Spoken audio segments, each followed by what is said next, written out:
Nginibingelele bahlobo, ngiphinde nginamukele kuyona i-channel lana-ke bafowethu nginiphathele udaba oluthinta-ke loyo-ke wesilisa-ke obe necala-ke elithe lahlehla-ke icala lakhe lehlehlele-ke isonto-ke elizayo.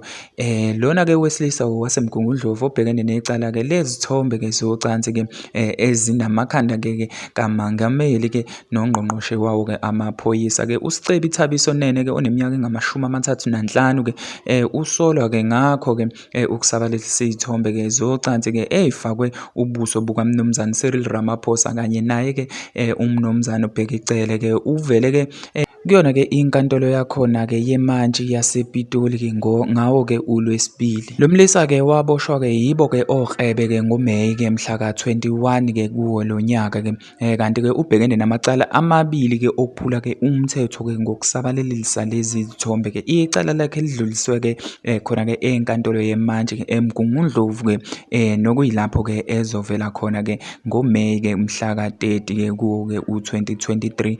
Bafowethu yimbi lento yenziwe ulo mlisa and-ke nabanye bayalela ukuthi-ke bengakwenzi-ke noma ubani lokhu-ke. Ngiyacela-ke kodwa uma uneminye imibono-ke ufake imibono yakho kuyona-ke i-comment section ngezansi. Ngiyabonga, thank you.